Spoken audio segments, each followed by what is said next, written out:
Okay, so that looks like we just turned over to noon, so Central Standard. So we're going to get things started. Welcome, everyone. Thank you for coming.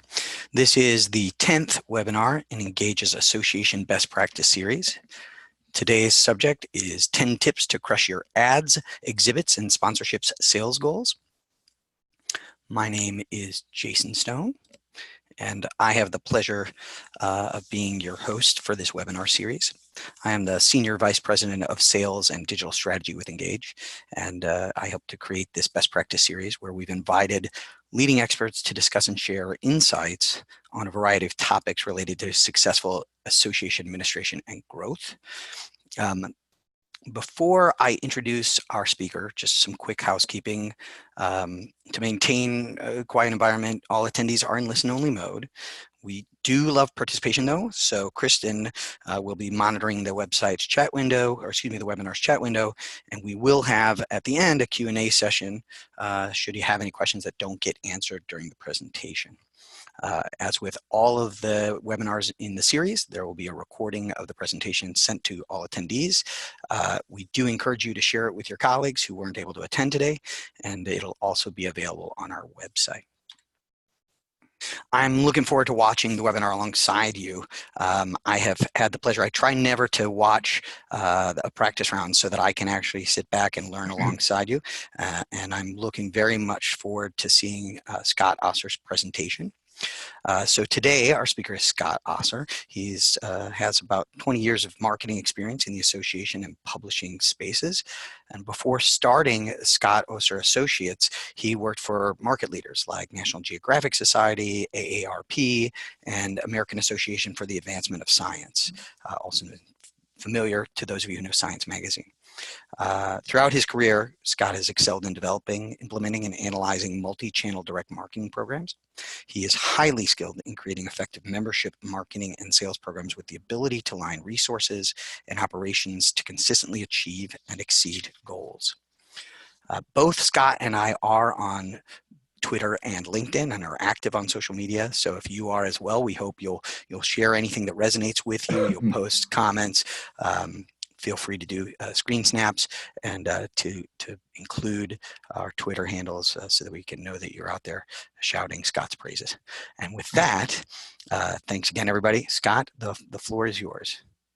All right, thanks, Jason. I am going to do my best to make technology work for us. So I'm hoping I'm ending up in the right place. We shall see. All right, let me get this wrong. Hello, what do you want to do? Hold on. All right, there we go. I think, Jason, everything looking like it's working okay on that end? It does, it does. Okay, so I see tip one. We should be good to go. Perfect. Now that we've got the technology working on our side, thanks again, Jason, for having me. I appreciate it, and thanks for everybody for joining us. We're here today to talk about a topic that is very, very important in the association space. Actually, I think in for-profit and not-for-profit space, but it's also a topic that a lot of people don't want to talk about. Sales can often be considered a dirty word. It's gotten a very, very bad reputation over time because I think that the salespeople prior to those of us who are doing sales in this time were pretty aggressive, and it was not as ethical as I think it is today. But that said, it is a critical function that is very different in different types of organizations. Sometimes there is an actual salesperson, sometimes there is a marketing or a conference person that gets sort of stuck doing sales, kind of as other duties is assigned. And so what I'm hoping to do today is walk you through 10 tips on how you can improve your sales. And I'm really going to focus on ads, exhibits, and sponsorship sales. Those tend to be the major areas, in my experience, that associations really focus on and where they drive a lot of revenue. I know you could consider marketing a little bit of sales, but this is truly on how to develop those sales processes, how to reach the right prospects, and really how to bring in the dollars when it comes to your ads, sponsorship, and exhibit sales. So We're going to walk through, as Jason mentioned, ask any questions. We're going to hold those till the end, but the more interactive that this can be towards the end of the webinar, the better, because I'm happy to answer any questions that I can. So, without further ado, I think we're just going to sort of launch right in. And tip number one, let's get that moving. Know your products and audiences inside and out. And this, I started with this tip for a reason. Associations are very good at knowing who their membership is, or I should say many associations are good at knowing who their membership is. And that is often different than what your audience is when it comes to your conferences, when it comes to your readers of your magazines or your newsletters. So I think that this is a very important tip, because you need to, as a salesperson, you need to understand your audiences, and you also need to understand your products. And just so to start with knowing your products, I've got a couple of examples throughout, and you should be able to view these pretty clearly on your screens. Here is, I pulled from some of my clients that I work with on the ads, exhibits, and sponsorship sales side. And I work with them on, one of the things that I work with them on, and I'm going to go into this a little bit more in more detail later, is what is important for the salespeople to know. What is important for me to understand and to have knowledge of, to be able to have the highest chance of actually bringing in sales and bringing in revenue. So when it comes to knowing your products, as I mentioned, any salesperson, even if you're doing this part-time, even if you're sort of doing this as another duty as assigned, it's going to be critical that you understand what your products are and what they do. And by that, I threw up a couple examples here. I didn't want to only focus on print, because in the advertising world, there is a lot more focus now, and there is a lot more interest in digital advertising. So I wanted to just kind of say, all right, what are the different things that are available? What are the different products that that in this case, I would be selling, or in your situation, you would be selling? And just a couple of examples here, right? What is your product? What do you need to know about your product so that you can explain it to the audience, and so also that the audience understands what it is? And I know I've got my pointer on here, and I've got that up there for a reason right now, not to distract you, but you've got the website. This is a client, the Allergy and Asthma Network, that I've worked with for a number of years. These are what their web ads look like, right? You need to know, as the salesperson, what is available to them, what space on your website is available, where the ads are going to go, how many times, they're run on the 5 of the most visited web pages. You reach 30,000 users.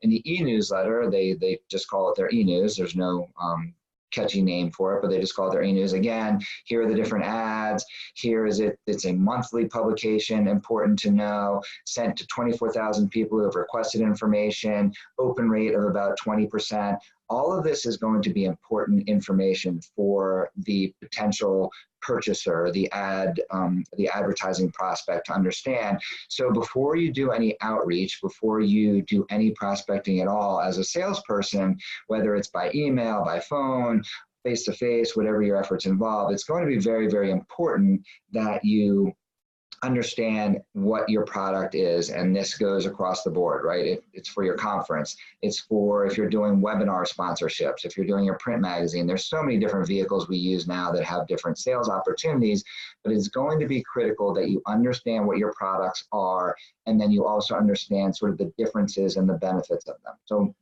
that is where I was going with sort of part one of tip one, which is understand your audience. You truly need, understand your product. You truly need to understand your products, because if you don't understand them, then your audience, your prospects are definitely not going to understand them. So that's very, very important. On the other side of this, which I think is equally, if in some ways not more important, is understanding your audience. And as I sort of led off with, we are very good as associations about understanding our membership. We've always been pretty good, I would say better these days than we have been in the past, about gathering data on our membership. Whether we're an individual membership organization or a trade association, it really doesn't matter. We're pretty good about gathering information on those people. What we have not been great at is gathering information on readers or gathering information on attendees. I have worked with a number of associations over time where we sort of we guesstimate what attendees are going to look like. We guesstimate what our readers are going to look like, because as you would assume, they're going to mimic what your membership is like, but not always and not 100%. So the example that I pulled up here is again from Allergy and Asthma Network. This is from their print magazine, but because it goes out to their members, but it also has a wider distribution, their readership is almost significantly different than their membership. So we could throw membership stats out there and say that, and all of these numbers would change, but instead, and what was more critical, because we're trying to sell advertising in their print publication, what was critical is who are the readers. I know that this is oftentimes more challenging to get a hold of, but people mostly, and I'm going to go into another tip in a minute that sort of it goes against what I'm saying right now, but I would say that the large majority of your buyers, again, exhibits, sponsorships, or advertising, it's because of the audience that you reach. And so you need to understand your audience. And I think that I chose this example because it's pretty simple, right? You've got the people who want, the companies that want to reach people who have asthma and allergy, pretty brilliant there, right? Allergy and asthma today.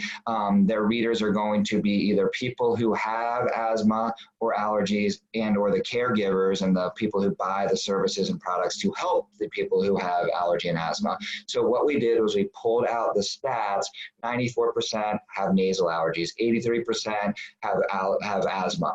This is a deep dive, but in an easy to read format of who they're going to reach, of who that audience is.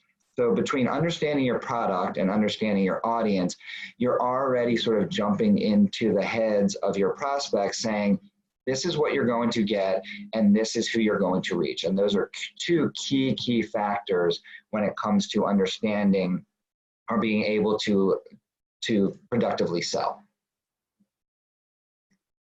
Tip number 2. Know your prospects. What are their goals? This is slightly different than what I was saying before. What I was saying before is that they are ultimately going to make a decision based on the audience, because even if you understand their goals, and I'll define that a little bit better in a second, even if you understand their goals, they're still going to make their decision based on who your opportunities are going to get them in front of. And that is going to be your audience. It's who and how you're going to get them in front of them.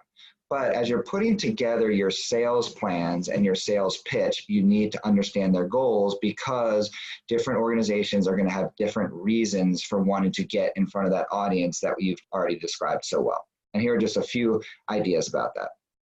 What do the prospects need, right? What are they trying to accomplish? What are their goals? Do they need to, and this is sort of, you can look at this from a membership perspective, you can look at it from a marketing perspective, and I think that we're really getting more and more into doing things this way as marketers, as associations, and just as a society in general, is understanding, I call it, and this has been sort of out there in the marketplace a little bit, understanding their why. Why do they want to get in front of your audience? Why is it valuable to your prospects to reach your audience? Why is it valuable to them to get in front of your people and invest? They're basically making an investment in the opportunities that you provide. So what are they looking to do? Are they looking to generate new leads and new clients? Obviously, that's one possibility. Are they looking to just expand their awareness? Are they looking to grow their visibility and their branding within your industry, within your audience, within your readership?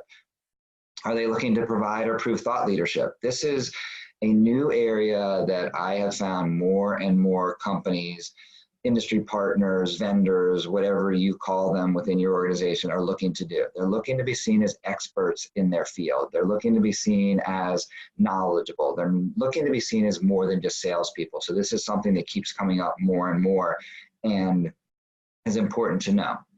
Are they looking to improve retention or recruitment of current clients and or new prospects? So this ties a little bit into generating new leads and clients, but what is their goal? Are they advertising? Is this their number one reason for doing it? Are they looking to improve retention or recruit new clients? Are they looking to increase brand loyalty?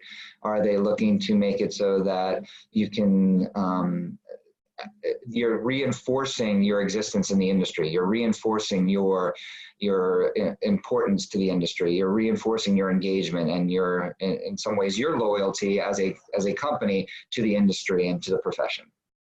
Are you looking to maybe change or reinforce your image? Did you recently undergo a brand redo, or did you change your focus? Is there things going on there that you need to let the prospects and let the industry know about? Are you looking just to, I mean, this is sort of the feel good of all of this. Are you looking to show community responsibility? Are you looking to show the community, show these folks that you care, that you're involved, that you really, really want to improve things, that you're not there just to make a dollar, but this is something that is inherent in your mission and in your culture?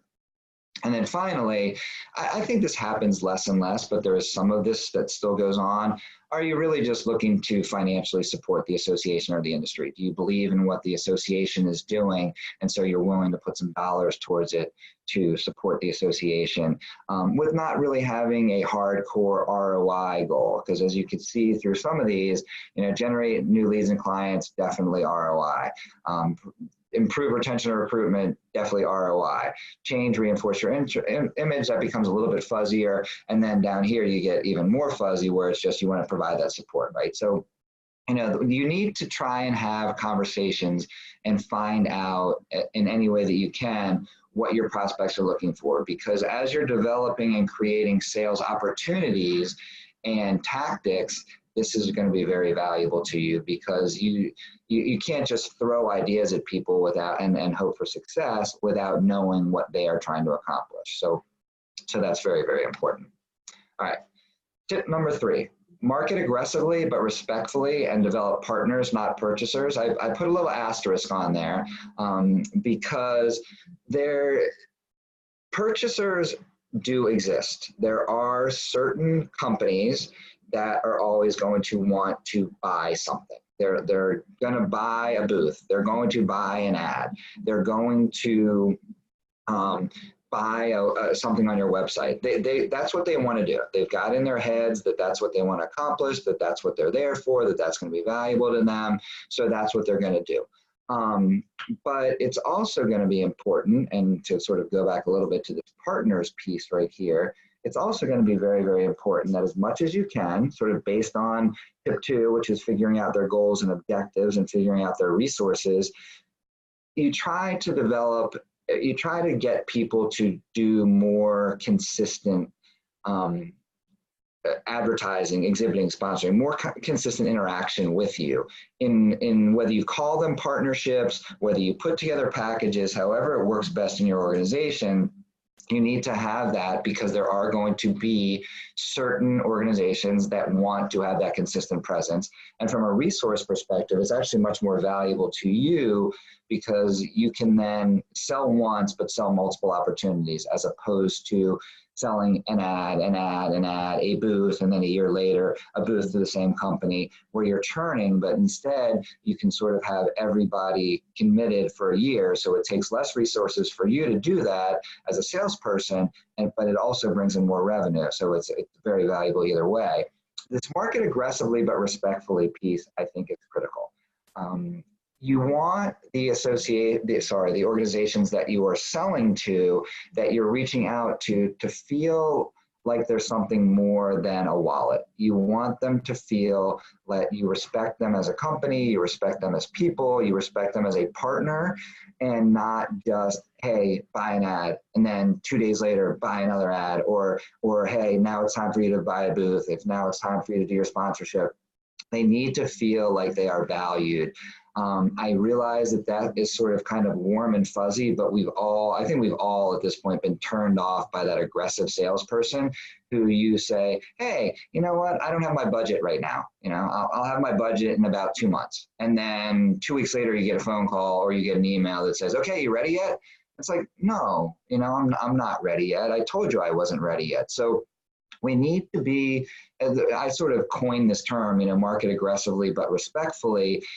is that you have to stay in front of your prospects. You have to let them know about opportunities. You have to make sure that they're aware of things and that you do interrupt them and you bug them a little bit from time to time, because we're all busy and we're all getting a million. Obviously, that's not a research-driven fact there, but we're all getting a million different marketing messages a day.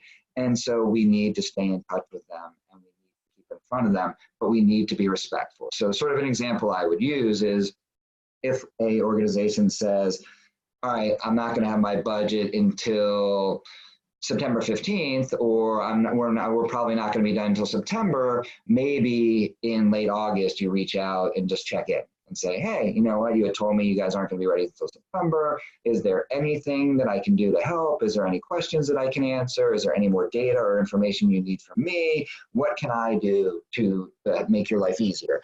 And so again, you're staying in front of your prospects, but you're developing this partnership, you're developing this relationship.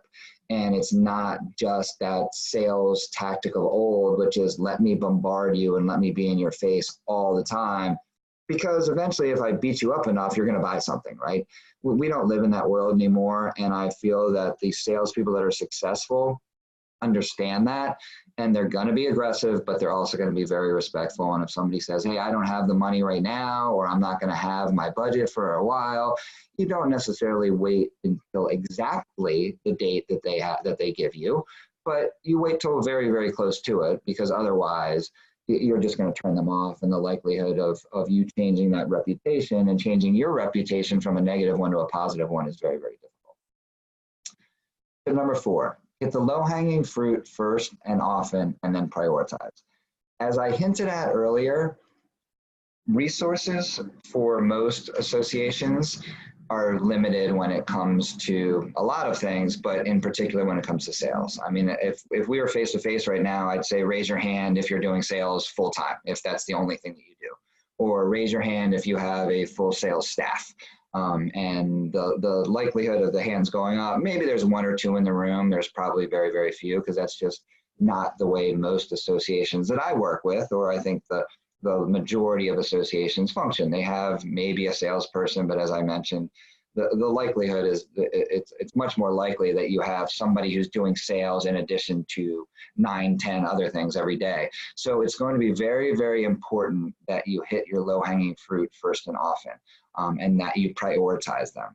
There's a couple of different ways that I would recommend prioritizing. One is an easy one, is what have they done in the past? And that's another, as I talk, you'll hear, I don't like to, but I feel the need to put asterisks on certain things. And I would put an asterisk after this is an easy one, because to me, I have seen many, many times in associations where the meetings department knows how much an organization is spent on exhibiting and sponsoring. The publications department or the magazine group knows how much they've spent on advertising. The webinar department knows if they've sponsored a webinar, but in no one place has anybody done the calculation to see what company A has spent across the organization. So what happens is you get a snapshot or a portion of what they've spent, but not everything. So if you know that company A has spent, I'm just going to make up a number, 100 grand in total, you can approach them knowing that that's what they've spent, and you can talk to them about that. And you'd probably want to spend, I would actually highly recommend you spend more time trying to have strategic conversations and partnership-based, year-round based opportunity conversations with them, as opposed to the company that bought a booth or bought an ad. So one easy way, as I've said, is past participation, past spending, but it is valuable to not just know it in a one-off or a one event or a one activity perspective, but knowing across the organization how much they've spent. Another way to do it is to figure out who is truly in your core market. This gets a little bit harder for any of you who are on right now that have dived more into or been more involved in sort of the advertising space. There's a definition or sort of a categorization of endemic versus non-endemic. And endemic are the people that are really at the core of your of your audience. So for example, going back to Allergy and Asthma Network, the endemic advertisers or the endemic companies, that the companies that are endemic to them are going to be the companies that provide products and services that hit the core audience based on the need that they would be expecting to meet from that organization. So inhalers, right? We're looking at allergy and asthma, inhalers, allergy pills, any sort of thing that treats or provides a benefit to someone who is suffering from their core issue. So if you were to look at it, I used to work at National Geographic, I worked on Traveler magazine. So the endemic advertisers would be people who provide travel products and services. Pretty simple.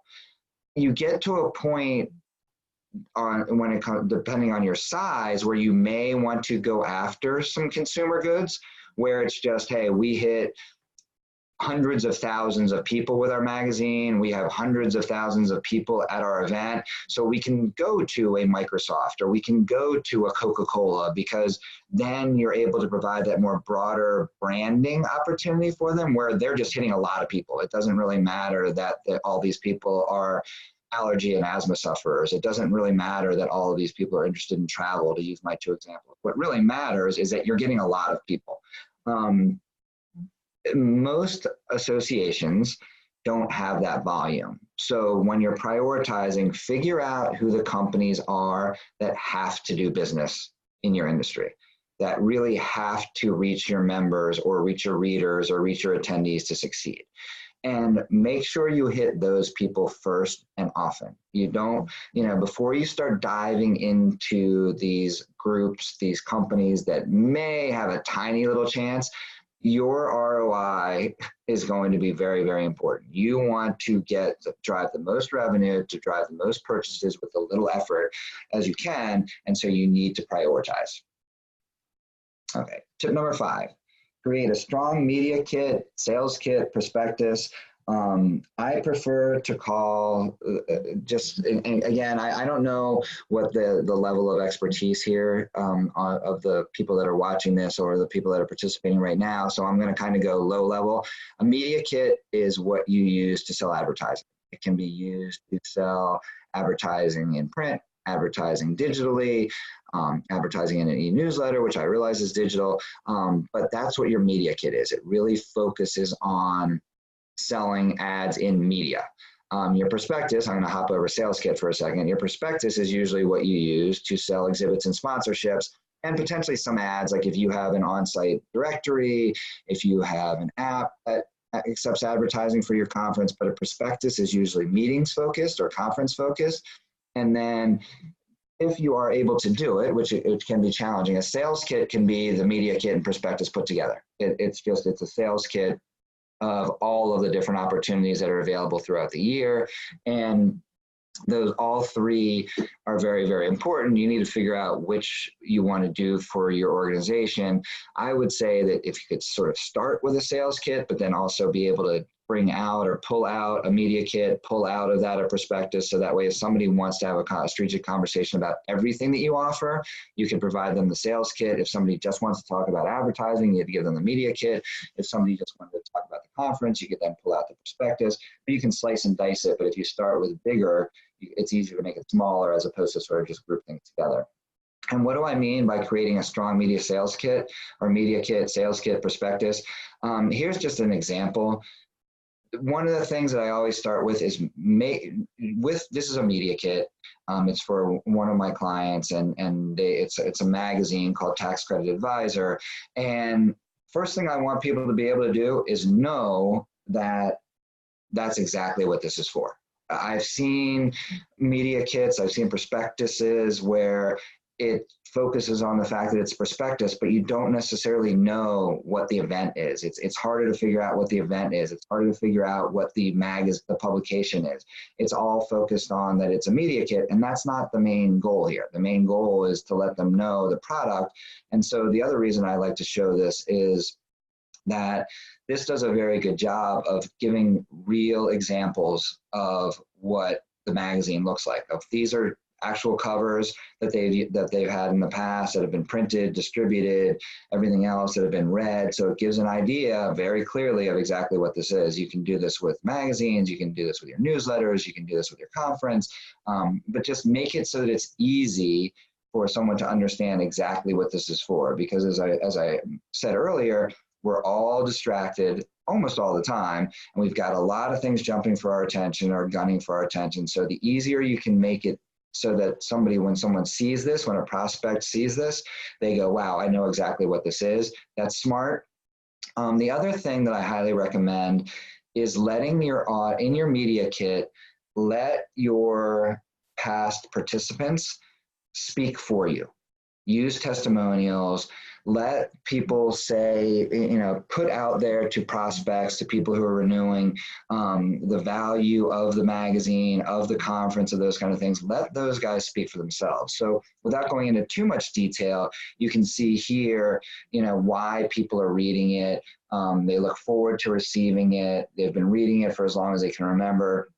All of these things, these come from the actual end user. These come from the individuals that the companies, when they advertise, exhibit, sponsor, these are the types of people that they're going to get in front of. So the more you can let the end user speak for you, so again, you're not just selling, but you're sharing information, you're sharing the right information, you're sharing the valuable information that they want to hear, but you're picking these sort of things. So these quotes were sort of all throughout the media kit, because as much as you can let your members, as much as you can let your end users speak for you, then you're not going to have to do that hardcore sale. You're not going to be the one who always say, well, I think. No, the actual end user thinks. And so therefore that can be very valuable.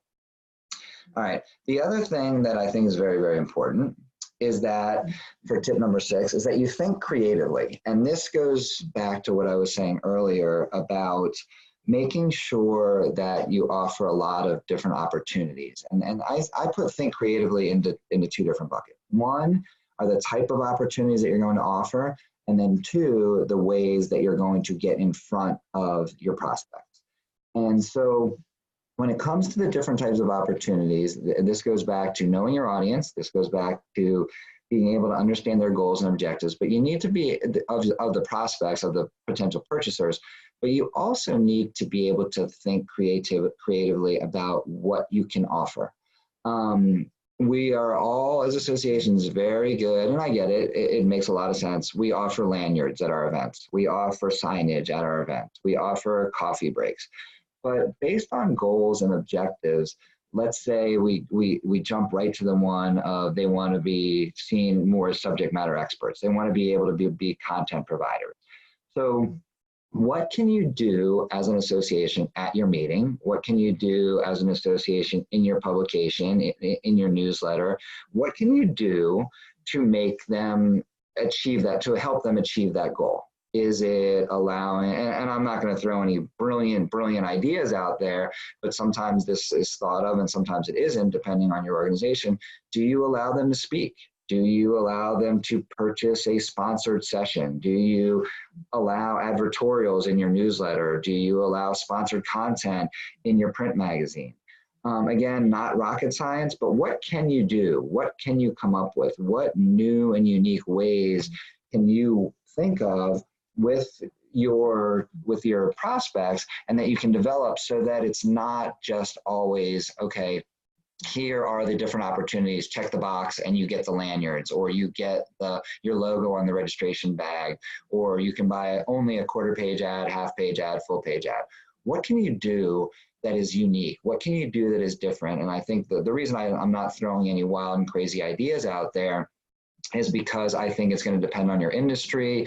If you are, let's say, in a large equipment sort of industry, maybe you need to have the ability to have out in the parking lot, people can test drive your vehicles or test drive your things. I'm working with a client right now where it's vascular ultrasound, which is ultrasound machines for the veins. And they actually have, as a sponsorship opportunity, they used to call it, I'm going to just keep this name because it's a lot more clear this way. They called it a hands-on demo.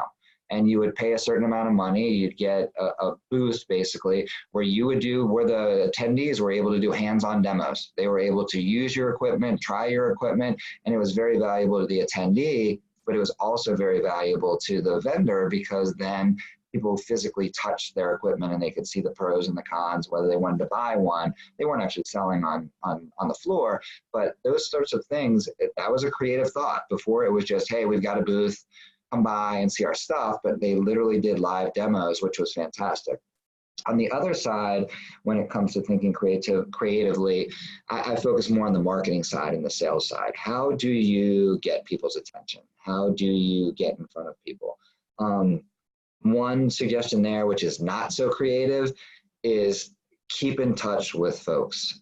Even if they're an exhibitor, they exhibit every year, or they sponsor every year, and that's all they do, you've got to figure out other reasons to forge that relationship, to stay in touch with them, whether it's something as we all kind of think is kind of goofy as a happy Thanksgiving note, or a, hey, it's the middle of summer, it's getting really hot where I am. How are you? Just whatever it might be, just to forge that relationship, to keep yourself top of mind, is going to be very, very important, because then when you do that outreach, it's not going to go into their spam. It's not going to be deleted instantly because it's just another sales message.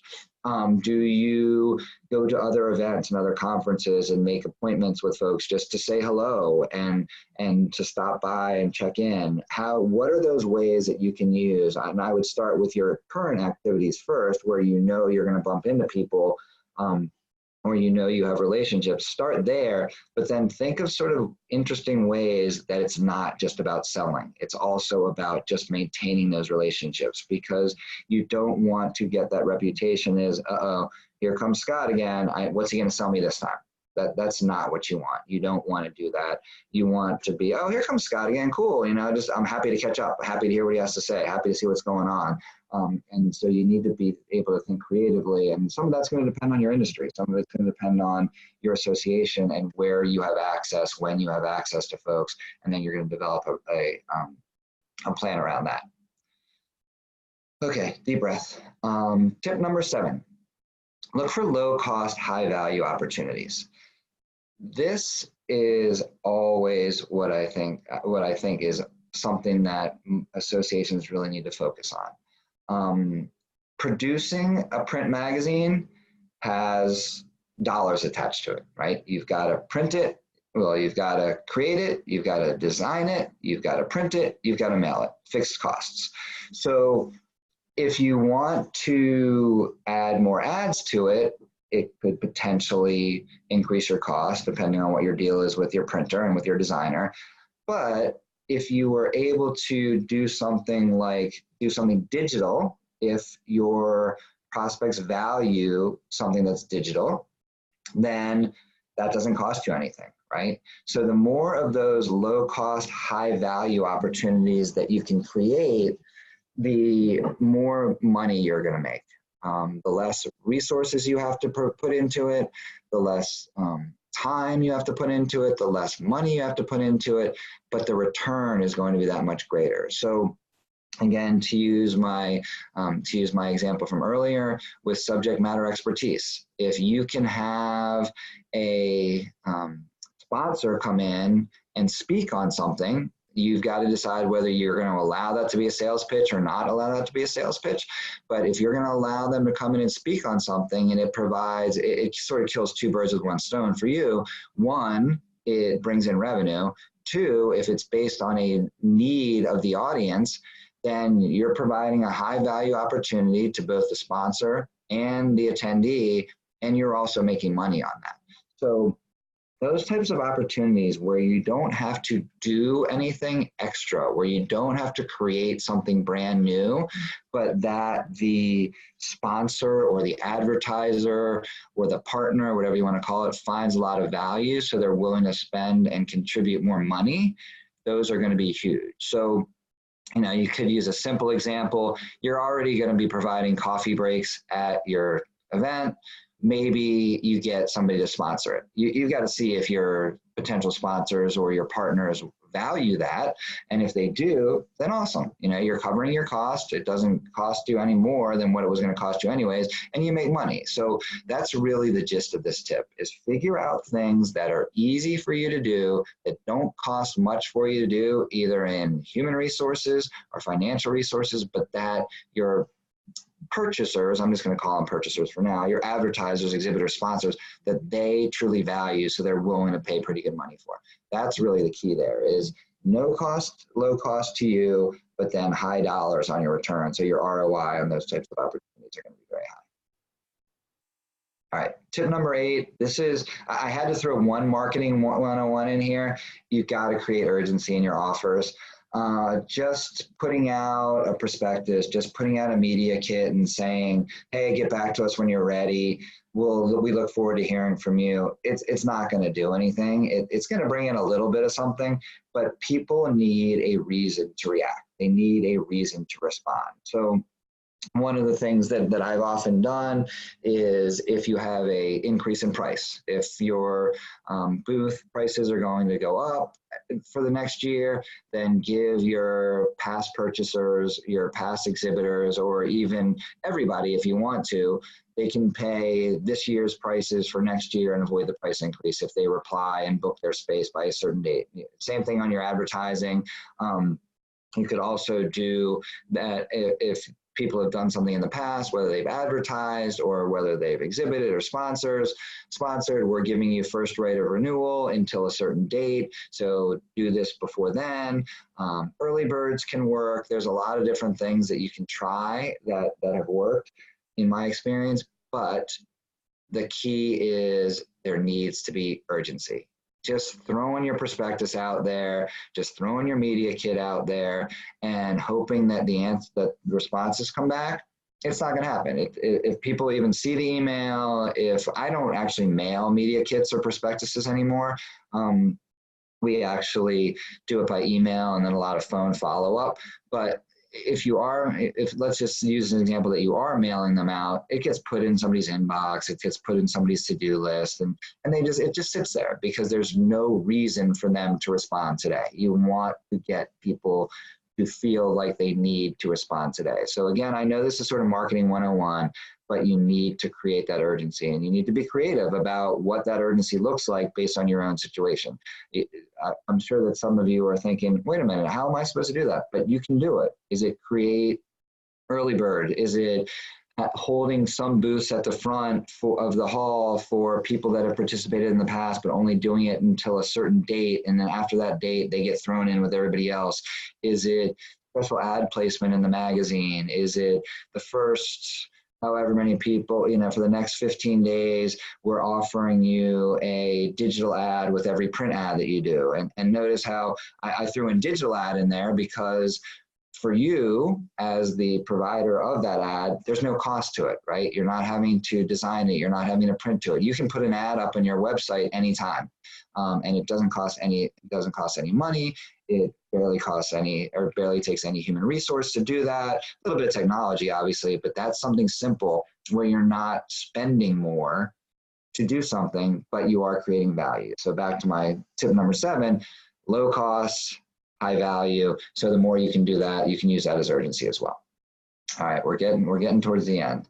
So tip number 9, if you have salespeople, you need to trust your salespeople.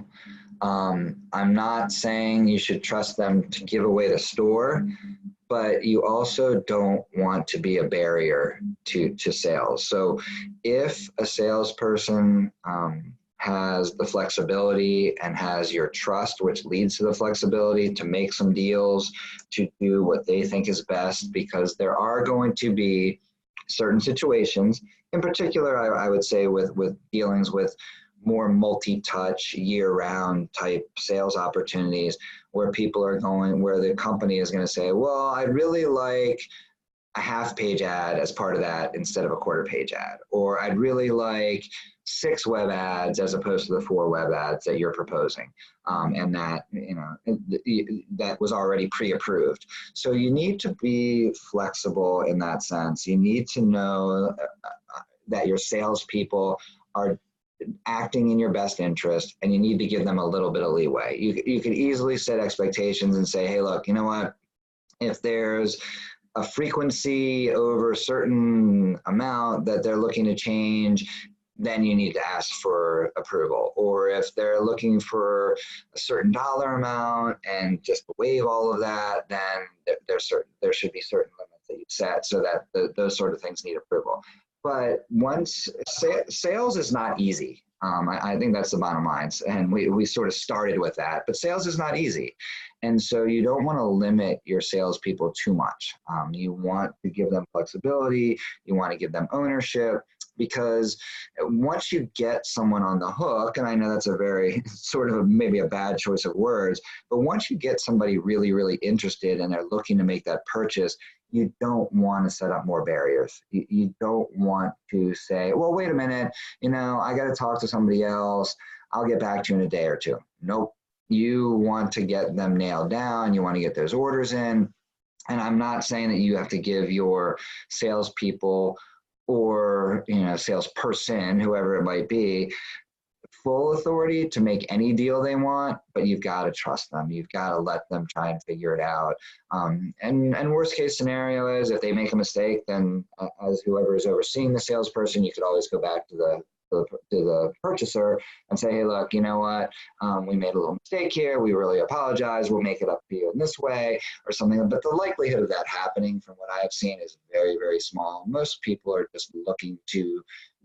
purchasers are just looking really to be heard. They're looking to feel like they got a bargain. They're looking to feel like you did something for them that's in their favor. So if you trust your salespeople to do those little things, then you'll end up with more sales, and your salesperson will actually feel better and work harder as well. All right, tip number 9. Hope you guys are ready. And finally, the best for last. Tip number 10, keep things simple. This is huge, and we did keep it at the end for a reason. You don't want to make your sales process complex. You don't want to make your prospecting efforts too complex. You don't want to make your media kit too complex. You want to keep things as simple as you possibly can, and that's across the board. If you really want to succeed, you can follow these tips and say, all right, Scott, this simplifies things in a lot of ways. And I think it does. I think that you need to know your audience. You need to know your products. You need to develop a strong media kit. You need to find out what your prospects are looking for. You need to go fishing in the right ponds. You need to prioritize. You need to do all those things. Those simplify things. But the other thing that you really need to do from a simplification process is make it easy for people to order, make it easy for people to buy. And here's sort of an example of, this goes right to the heart of it. I have seen insertion orders, and again, if you don't know what an insertion order is, I think it's pretty clear here, but in the advertising world, they call it an insertion order because you're purchasing the insertion of an ad. And what you do, you're able to, it's basically a reservation form, and some of my clients actually call them reservation forms, and you might do that more so in a conference setting where you want to reserve something, right? You reserve a sponsorship, you reserve a exhibit booth, you reserve something else. But I want to just point out this insertion order because this is like as simple as can be, right? You go, you finished reading the media kit, you see the audience, you see the opportunities, you see what you want to do, you see the costs, you see the deadlines, you see everything else, and then the very last page is this insertion order. You fill out your information, you check off, basically all you got to do is put in here what ad size you want to do. So let's say you want to do a half-page ad in the spring-summer issue, spring-summer 2019, ad size, half page, you put in your pricing, you know right away when your materials are due for that ad. If you wanted to do digital ad space, you just check your box in the right place and you email it back to me. Simple, easy, right? But I have seen some reservation forms, insertion orders that are so complicated and so complex that it's almost a turnoff in and of itself. That when you need to do so much work just to place an order, I always believe, and I find it much more successful, the simpler you can make it, the better. Email insertion orders to Scott Oser, simple. Just keep things as simple as possible, because as I mentioned when we were going through tip 9, there are so many things that can distract you from buying, or distract the general you, the purchasing you, from buying. You don't want to let anything get in the way of that process. You want to, when you get someone's attention, which is more and more difficult every day, when you get someone's attention, when you get them to focus on what you're selling, you get them interested, you get them ready to commit, you don't want to put up any additional hurdles. You want to keep things as simple as you can. From the data you share in the media kit, what are those key data points that you share in your media kit or perspective? To your prospect list, who are the key companies you want to go after? All the way down to your insertion order, this is really the key, is to keep it simple so that it doesn't feel painful. I mean, as sales is an effort. Sales is a big effort, and it's not fun because you get a lot more no's than you get yeses. And as I mentioned a number of times, most of us are not, we're not born and bred salespeople. We're not full-time salespeople, but it is something that we need to do, and it's something that has value. So the easier you can make it on yourself, and the easier you can make it on the prospects, and the simpler you can make it, the better off you're going to be, and the more results you're going to receive, and the better you're going to feel about the whole thing, and the better your prospects are going to feel. So that is tip number 10. So I have gone through the entire list, but here's another thing that I wanted to just point out real quick. Oftentimes, as we're going through and developing partnership programs, we develop discounts and things like that. And they can get complex, and they can get challenging to understand. So I pulled out from, I don't actually work with this group any longer, but this was simple, right? Contributing members who paid more than sustaining members who paid more than supporting members, they got the 20% discount across the board on advertising. Sustaining members got 15%, supporting got 10%. So it wasn't a crazy, hey, if you purchase a half page ad and you're a contributing member, you get 10% off. But if you purchase a full page ad, you get 20% off. And then you had what was easily 3 categories here turned into 8 categories, 9 categories, because you offered a full page ad, you offered a third page ad, you offered a half page ad, and the discounts were all the same, or all different. So don't make things more complicated than they need to be. Make them as simple as possible. And I just wanted to show this last example of a way that you can simplify things. If you want to tie it into sort of your other pieces of your membership, I think this is very important. But again, do it. It's valuable. It creates a benefit, but don't make it complicated. So that is sort of the last thing that I have to share. And what I am going to do, we're going to make sure that technology is our friend again. I'm going to stop sharing. Well, Jason already took over. So That's good. I got it. Thank you, Scott. And thank you for the presentation, because as you know, I sit as the on the SLSAE board, and I am the sponsorship committee chair. So there were a bunch of nuggets in there that I valued, and I took copious notes. So thank you. Very quickly, for those of you who have attended our previous webinars, you know that, again, very quickly, before I open the floor to the Q&A portion, I do like to do a little quick connecting of the dots of why we do these expert shares at Engage. So for those of you who are less familiar with Engage, a quick overview. We're an enterprise level custom software and integration firm, which essentially means that we build or customize software from scratch, or connect to existing software systems to connect them together to get them to work the way our clients want or need them to. Our work in the association vertical includes information architecture, UI, UX, design, strategy, web, and mobile development. We have also developed in the past years a SaaS platform for both the AMS space and for job boards. And we now sell those as SaaS licensed products. Everybody who works at Engage is based here in St. Louis, Missouri with me. So we have a Midwestern culture and bring a work ethic to our projects. So the connection to Scott's presentation today is that because, oh, I've just been informed you're seeing my son. We are. Well, that's a new one on me. All right, hang on one second, everybody. I'm so sorry. That was He's got some serious ups, man. He's a good right. helper. So that just proves this is a genuine live presentation. Let's try that again. So that was a party for my folks. I love that picture. But the The connection of the dots to Scott's presentation is that I like having people like Scott speak because he's in the trenches as a consultant applying these strategies, like the ones he shared today. And so the reason that's interesting to me is the things we build on these systems that are on the screen, hopefully right now, are tools, right? And they're tools to leverage these ideas that consultants bring. And that's the value that they add to us, and that's why we're happy to present them to you, and we appreciate everybody sitting in. So Scott's last tip was to keep things simple, and we couldn't agree more. It's the same for us when we think about software. Keep it simple and easy to use, and people are more likely to use it. So in fact, to that end here, just very quickly, are some of the people we work with that have appreciated our simplicity and our approach. And with that, I'm going to open the Q&A. So very quickly, let me check the Q&A box here. All right, and see if we can field some questions. Okay, so just a couple here, Scott.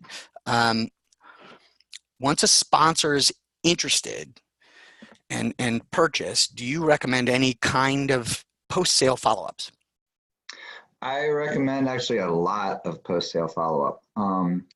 Because you need to make sure that your sponsors, exhibitors, again, I'll go back to just calling them purchasers, you could call them. I actually, a lot of times when I reach out to folks, I don't like to say, what would you like to purchase? I like to say, you know, figure out your level of support, your level of participation, whatever it might be, because again, trying to stay away from just purchasing. But I think that the sort of my natural flow that I recommend is you market, you sell, you get that contract in place, you get that reservation, whatever it might be. And then from then it turns into more of a relationship management process. I mean, obviously you want to welcome them, you want to thank them, you want to give them whatever logistical information and deliverable information they might need. So we could use, let's use advertising as an example, and I'm just going to use an easy one. Let's use a one-off. I'm talking to somebody, they say, all right, cool, I want to buy a full page ad and I want it to be in the December issue. All right, cool. I get their insertion order. I then actually pass, because I don't do a lot of the placement. But anyways, I would forward that on to my client, who would make sure that it gets placed in the ad roll records and everything else. But then the next step would be outreach saying, awesome, thank you. Here are the specs of the ad. Here is the deadline for the ad. Here's where you need to send the ad to. And then once it runs, you would also then want to follow up with them. So I think I'm gonna tweak your question a tiny bit, because there is also that piece of this where after somebody purchases and whatever they purchased has happened, whether it's an ad that's run or they've been a sponsor at an event, is then reproving the value to them, is re-showing them the value. And so you need to communicate that information to them as well, because most organizations, there are plenty that I've dealt with where just like, did it run? Yeah, it ran. All right, and they don't really ask for results. But more and more people want to know what happened. So the more data you can share with them, hopefully that is in your favor, that shows how valuable it really was, the better off you can be. But I think that just to answer that question directly, immediately following the sale, the next is thank you, thank you, thank you. And here are the next things that you need to do. And here's sort of that logistical implementation piece that you need to know about. Okay, good stuff. We've got about 2 minutes here before we hit our 1 hour mark. So I think we'll cut it with this last one. And apologies for that. If you have more questions, I encourage you to reach out to either Scott or myself and we'll answer them directly. Ours is a small association with no print publication. What are some things we can do to make more money? There are lots of things that you can do. Having no print is not a negative anymore. I personally do believe there is value in print still. I think that a lot of people still read print, and it is still one of the few tangible items or benefits that members receive from associations. But if you don't have one, I get it. Not everybody's going to have one. I think that the key is to focus on other creative ways that you can get your sponsors, your exhibitors, your partners, your whatever you want to call it, in front of your audience. So is that through selling sponsorships or to your programs? Is it doing allowing webinar sponsorships? Is it doing more things with your e-newsletters? Is it doing more things on your website? Is it really taking a more digital focus? Or if you have chapters, or if you have special interest groups, what types of opportunities are there? Because really the key is, with or without print, it's knowing where people can get in front of your audiences. And it's coming up with those different places where you can give them exposure to your audience. And if you don't have print, you don't have print. It's going to be in person. It can be virtual through webinars. It can be through your, if you have an online community, you can put ads there. It's really just more doing an inventory of the different audience facing activities that you have and figuring out what sort of opportunities are available there. Sorry, I was muted. That's perfect. Thank you, Scott. And with that, again, in the interest of time, we're going to wrap it up. The next webinar coming up is going to be Best Practices in Selecting an Association Management Software Platform, presented by Chad Stewart. That will be Tuesday, January 14th, 2020 at 1 p.m. Eastern. So we encourage you to save the date and let friends know. We'll be posting that to social media and letting you know when that's coming out. With that, thank you to everyone who attended today. Here is Scott and my contact information, with apologies to Scott. I just noticed I didn't fix that typo on your name.